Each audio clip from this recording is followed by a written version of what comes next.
Good evening. Pastor Leo Cunningham with your Glenwood United Methodist Church evening/nighttime check-in. The feedback and the responses that we've gotten from our nightly video check-ins have been outstanding. Keep it up. We appreciate all of the responses and emails, the phone calls, the comments that are there on the channel page. I'm going to be brief tonight because tomorrow morning is Palm Sunday. It is the start of Holy Week. The season of Lent is coming to an end. The season of Easter is on the horizon.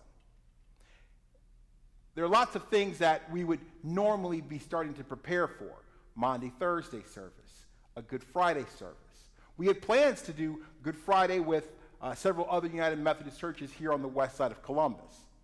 We still got some things in mind for that, but I'll give you some more information about that here in a few days.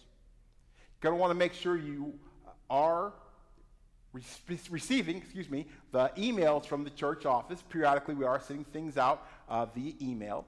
We'll be sending out information with regards to liturgy and upcoming events for Holy Week. But I want to address something that a couple people have asked me, either as part of the faith community or other communities that I'm connected with. They asked about what we're going through and how I'm so optimistic about it, how I find a way to stay so positive. And the following preacher story is not mine. It's actually something I got from another pastor, Pastor Karen Munzig, who was at one point here on the west side. Just this past summer, she headed down to a church near the Ohio River. Karen shared this story earlier this morning. There was once a rabbi who was asked about a disaster that had occurred. And the person asking the rabbi asked them, was the disaster an act of God? The rabbi paused, gave it a thought, and said, no. The disaster was an act of nature. The act of God is when the people responded with compassion, hope, and love. I'm not spending a lot of energy asking myself, is this something being sent from God? We could cover that during Bible study later on this week. What I am focused on is this, is that the acts of God are the people of God finding ways to offer grace, mercy, hope, and encouragement during these times. The acts of God are the people who are helping make sure worship still happens, so you can be connected. That's an act of God. An act of God is the AV team, the digital team, working ever so hard to make sure we've got ways to stay connected. That's an act of God. An act of God is working with the YMCA in order for their food distribution with Mid-Ohio Food Bank to work better. That's an act of God. An act of God is offering to make masks for each other, those of you with sewing skills. That's an act of God. An act of God is the list that came from the hospitals throughout the West Ohio Annual Conference with a list of needs. And the one thing on the top of all of their lists was they wanted prayers and thoughts. There was actually a link that you could send it to so they could be scrolling the names of the people who are praying and cheering them on.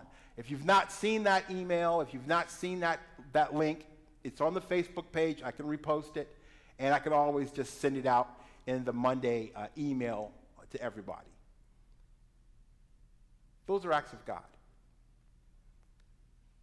And I think the greatest act of God that shows love, mercy, and compassion, and God's willing to connect with us, can be found in God taking all that is divine, wrapping it up in human flesh, and the Gospel of John says, and he dwelt among us.